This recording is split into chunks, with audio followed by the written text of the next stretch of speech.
जय श्री राम। अगर आपके जीवन में शत्रुओं द्वारा तंत्र मंत्र, जादू टोना या बुरी शक्तियों का प्रभाव पड़ रहा है, अगर आपके परिवार में कोई ना कोई बीमारी बनी रहती है, अचानक से कर्ज बढ़ता जा रहा है, घर में कलह क्लेश खत्म होने का नाम नहीं ले रहा है, या छोटी छोटी बातों पर लड़ाई झगड़े हो रहे हैं, तो यह संकेत हो सकता है कि कोई नकारात्मक शक्ति आपके जीवन में बाधाएं उत्पन्न कर रही है।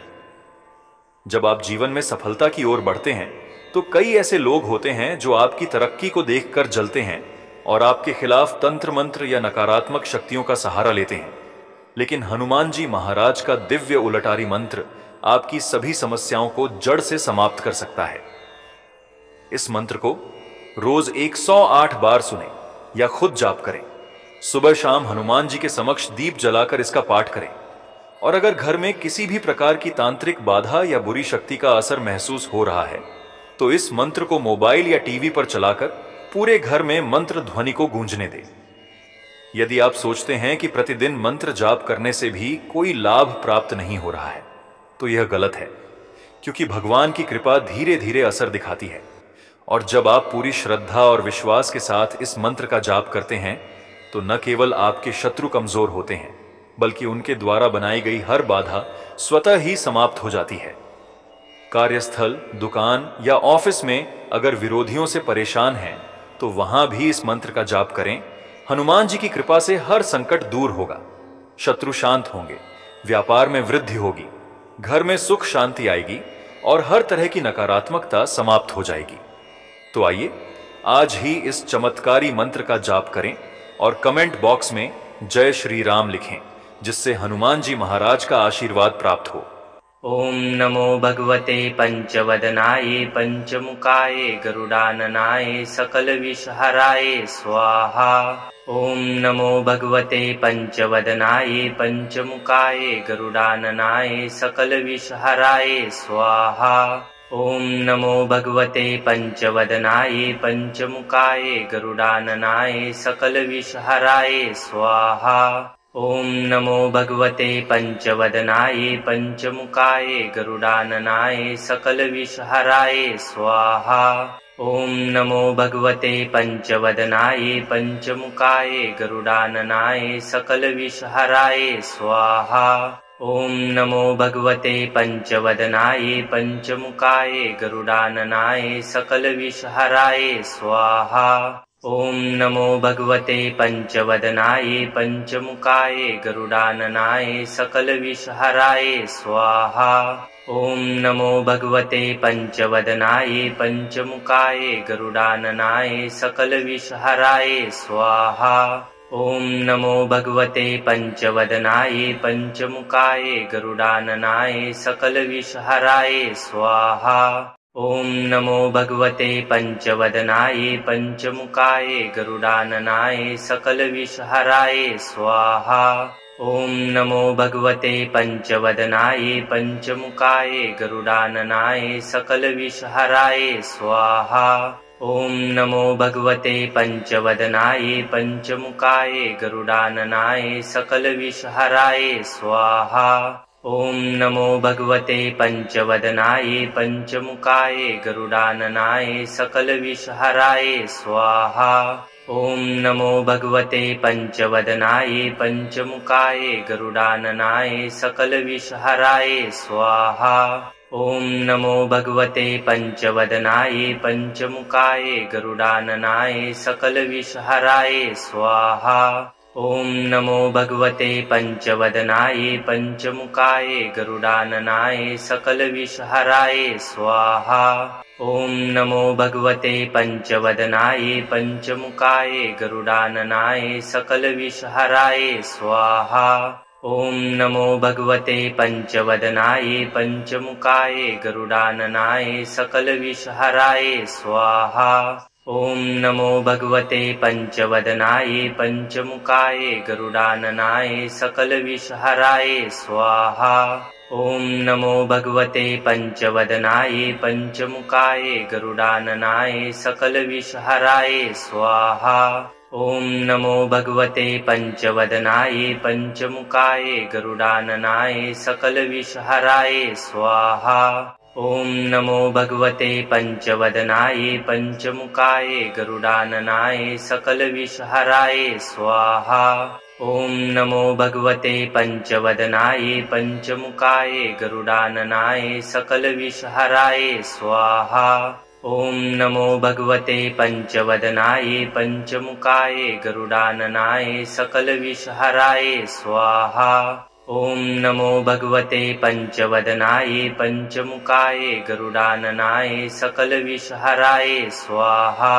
ॐ नमो भगवते पञ्चवदनाय पञ्चमुखाय गरुडाननाय सकलविषहराय स्वाहा। ॐ नमो भगवते पञ्चवदनाय पञ्चमुखाय गरुडाननाय सकलविषहराय स्वाहा। ॐ नमो भगवते पञ्चवदनाय पञ्चमुखाय गरुडाननाय सकलविषहराय स्वाहा। ॐ नमो भगवते पञ्चवदनाय पञ्चमुखाय गरुडाननाय सकलविषहराय स्वाहा। ॐ नमो भगवते पञ्चवदनाय पञ्चमुखाय गरुडाननाय सकलविषहराय स्वाहा। ॐ नमो भगवते पञ्चवदनाय पञ्चमुखाय गरुडाननाय सकलविषहराय स्वाहा। ॐ नमो भगवते पञ्चवदनाय पञ्चमुखाय गरुडाननाय सकलविषहराय स्वाहा। ॐ नमो भगवते पञ्चवदनाय पञ्चमुखाय गरुडाननाय सकलविषहराय स्वाहा। ॐ नमो भगवते पञ्चवदनाय पञ्चमुखाय गरुडाननाय सकलविषहराय स्वाहा। ॐ नमो भगवते पञ्चवदनाय पञ्चमुखाय गरुडाननाय सकलविषहराय स्वाहा। ॐ नमो भगवते पञ्चवदनाय पञ्चमुखाय गरुडाननाय सकलविषहराय स्वाहा। ॐ नमो भगवते पञ्चवदनाय पञ्चमुखाय गरुडाननाय सकलविषहराय स्वाहा। ॐ नमो भगवते पञ्चवदनाय पञ्चमुखाय गरुडाननाय सकलविषहराय स्वाहा। ॐ नमो भगवते पञ्चवदनाय पञ्चमुखाय गरुडाननाय सकलविषहराय स्वाहा। ॐ नमो भगवते पञ्चवदनाय पञ्चमुखाय गरुडाननाय सकलविषहराय स्वाहा। ॐ नमो भगवते पञ्चवदनाय पञ्चमुखाय गरुडाननाय सकलविषहराय स्वाहा। ॐ नमो भगवते पञ्चवदनाय पञ्चमुखाय गरुडाननाय सकलविषहराय स्वाहा। ॐ नमो भगवते पञ्चवदनाय पञ्चमुखाय गरुडाननाय सकलविषहराय स्वाहा। ॐ नमो भगवते पञ्चवदनाय पञ्चमुखाय गरुडाननाय सकलविषहराय स्वाहा। ॐ नमो भगवते पञ्चवदनाय पञ्चमुखाय गरुडाननाय सकलविषहराय स्वाहा। ॐ नमो भगवते पञ्चवदनाय पञ्चमुखाय गरुडाननाय सकलविषहराय स्वाहा।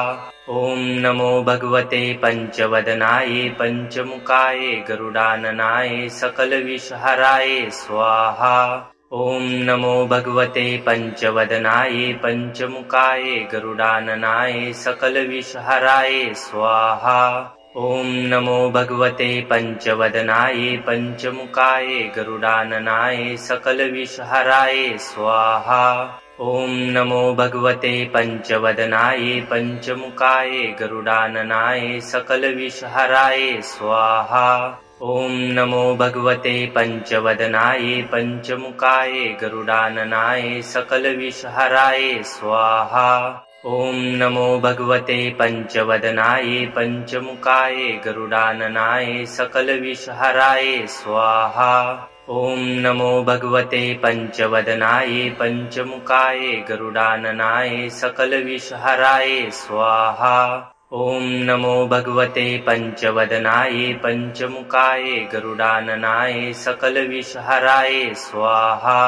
ॐ नमो भगवते पञ्चवदनाय पञ्चमुखाय गरुडाननाय सकलविषहराय स्वाहा।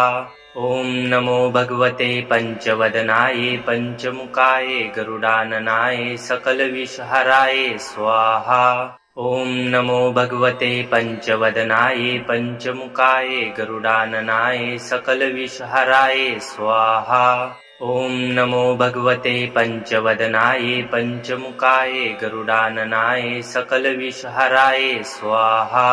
ॐ नमो भगवते पञ्चवदनाय पञ्चमुखाय गरुडाननाय सकलविषहराय स्वाहा। ॐ नमो भगवते पञ्चवदनाय पञ्चमुखाय गरुडाननाय सकलविषहराय स्वाहा। ॐ नमो भगवते पञ्चवदनाय पञ्चमुखाय गरुडाननाय सकलविषहराय स्वाहा। ॐ नमो भगवते पञ्चवदनाय पञ्चमुखाय गरुडाननाय सकलविषहराय स्वाहा।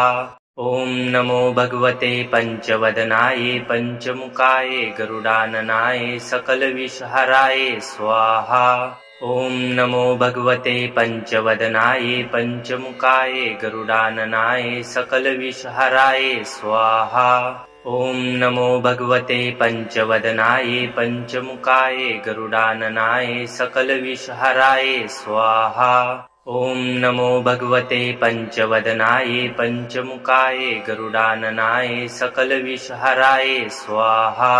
ॐ नमो भगवते पञ्चवदनाय पञ्चमुखाय गरुडाननाय सकलविषहराय स्वाहा। ॐ नमो भगवते पञ्चवदनाय पञ्चमुखाय गरुडाननाय सकलविषहराय स्वाहा। ॐ नमो भगवते पञ्चवदनाय पञ्चमुखाय गरुडाननाय सकलविषहराय स्वाहा। ॐ नमो भगवते पञ्चवदनाय पञ्चमुखाय गरुडाननाय सकलविषहराय स्वाहा। ॐ नमो भगवते पञ्चवदनाय पञ्चमुखाय गरुडाननाय सकलविषहराय स्वाहा। ॐ नमो भगवते पञ्चवदनाय पञ्चमुखाय गरुडाननाय सकलविषहराय स्वाहा। ॐ नमो भगवते पञ्चवदनाय पञ्चमुखाय गरुडाननाय सकलविषहराय स्वाहा। ॐ नमो भगवते पञ्चवदनाय पञ्चमुखाय गरुडाननाय सकलविषहराय स्वाहा। ॐ नमो भगवते पञ्चवदनाय पञ्चमुखाय गरुडाननाय सकलविषहराय स्वाहा। ॐ नमो भगवते पञ्चवदनाय पञ्चमुखाय गरुडाननाय सकलविषहराय स्वाहा। ॐ नमो भगवते पञ्चवदनाय पञ्चमुखाय गरुडाननाय सकलविषहराय स्वाहा। ॐ नमो भगवते पञ्चवदनाय पञ्चमुखाय गरुडाननाय सकलविषहराय स्वाहा। ॐ नमो भगवते पञ्चवदनाय पञ्चमुखाय गरुडाननाय सकलविषहराय स्वाहा। ॐ नमो भगवते पञ्चवदनाय पञ्चमुखाय गरुडाननाय सकलविषहराय स्वाहा। ॐ नमो भगवते पञ्चवदनाय पञ्चमुखाय गरुडाननाय सकलविषहराय स्वाहा। ॐ नमो भगवते पञ्चवदनाय पञ्चमुखाय गरुडाननाय सकलविषहराय स्वाहा। ॐ नमो भगवते पञ्चवदनाय पञ्चमुखाय गरुडाननाय सकलविषहराय स्वाहा। ॐ नमो भगवते पञ्चवदनाय पञ्चमुखाय गरुडाननाय सकलविषहराय स्वाहा। ॐ नमो भगवते पञ्चवदनाय पञ्चमुखाय गरुडाननाय सकलविषहराय स्वाहा। ॐ नमो भगवते पञ्चवदनाय पञ्चमुखाय गरुडाननाय सकलविषहराय स्वाहा। ॐ नमो भगवते पञ्चवदनाय पञ्चमुखाय गरुडाननाय सकलविषहराय स्वाहा।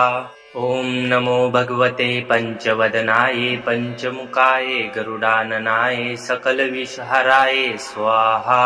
ॐ नमो भगवते पञ्चवदनाय पञ्चमुखाय गरुडाननाय सकलविषहराय स्वाहा। ॐ नमो भगवते पञ्चवदनाय पञ्चमुखाय गरुडाननाय सकलविषहराय स्वाहा। ॐ नमो भगवते पञ्चवदनाय पञ्चमुखाय गरुडाननाय सकलविषहराय स्वाहा। ॐ नमो भगवते पञ्चवदनाय पञ्चमुखाय गरुडाननाय सकलविषहराय स्वाहा। ॐ नमो भगवते पञ्चवदनाय पञ्चमुखाय गरुडाननाय सकलविषहराय स्वाहा। ॐ नमो भगवते पञ्चवदनाय पञ्चमुखाय गरुडाननाय सकलविषहराय स्वाहा। ॐ नमो भगवते पञ्चवदनाय पञ्चमुखाय गरुडाननाय सकलविषहराय स्वाहा। ॐ नमो भगवते पञ्चवदनाय पञ्चमुखाय गरुडाननाय सकलविषहराय स्वाहा। ॐ नमो भगवते पञ्चवदनाय पञ्चमुखाय गरुडाननाय सकलविषहराय स्वाहा। ॐ नमो भगवते पञ्चवदनाय पञ्चमुखाय गरुडाननाय सकलविषहराय स्वाहा। ॐ नमो भगवते पञ्चवदनाय पञ्चमुखाय गरुडाननाय सकलविषहराय स्वाहा। ॐ नमो भगवते पञ्चवदनाय पञ्चमुखाय गरुडाननाय सकलविषहराय स्वाहा। ॐ नमो भगवते पञ्चवदनाय पञ्चमुखाय गरुडाननाय सकलविषहराय स्वाहा। ॐ नमो भगवते पञ्चवदनाय पञ्चमुखाय गरुडाननाय सकलविषहराय स्वाहा। ॐ नमो भगवते पञ्चवदनाय पञ्चमुखाय गरुडाननाय सकलविषहराय स्वाहा। ॐ नमो भगवते पञ्चवदनाय पञ्चमुखाय गरुडाननाय सकलविषहराय स्वाहा। ॐ नमो भगवते पञ्चवदनाय पञ्चमुखाय गरुडाननाय सकलविषहराय स्वाहा। ॐ नमो भगवते पञ्चवदनाय पञ्चमुखाय गरुडाननाय सकलविषहराय स्वाहा। ॐ नमो भगवते पञ्चवदनाय पञ्चमुखाय गरुडाननाय सकलविषहराय स्वाहा। ॐ नमो भगवते पञ्चवदनाय पञ्चमुखाय गरुडाननाय सकलविषहराय स्वाहा। ॐ नमो भगवते पञ्चवदनाय पञ्चमुखाय गरुडाननाय सकलविषहराय स्वाहा। ॐ नमो भगवते पञ्चवदनाय पञ्चमुखाय गरुडाननाय सकलविषहराय स्वाहा। ॐ नमो भगवते पञ्चवदनाय पञ्चमुखाय गरुडाननाय सकलविषहराय स्वाहा। ॐ नमो भगवते पञ्चवदनाय पञ्चमुखाय गरुडाननाय सकलविषहराय स्वाहा। ॐ नमो भगवते पञ्चवदनाय पञ्चमुखाय गरुडाननाय सकलविषहराय स्वाहा। ॐ नमो भगवते पञ्चवदनाय पञ्चमुखाय गरुडाननाय सकलविषहराय स्वाहा। ॐ नमो भगवते पञ्चवदनाय पञ्चमुखाय गरुडाननाय सकलविषहराय स्वाहा। ॐ नमो भगवते पञ्चवदनाय पञ्चमुखाय गरुडाननाय सकलविषहराय स्वाहा। ॐ नमो भगवते पञ्चवदनाय पञ्चमुखाय गरुडाननाय सकलविषहराय स्वाहा। ॐ नमो भगवते पञ्चवदनाय पञ्चमुखाय गरुडाननाय सकलविषहराय स्वाहा। ॐ नमो भगवते पञ्चवदनाय पञ्चमुखाय गरुडाननाय सकलविषहराय स्वाहा। ॐ नमो भगवते पञ्चवदनाय पञ्चमुखाय गरुडाननाय सकलविषहराय स्वाहा।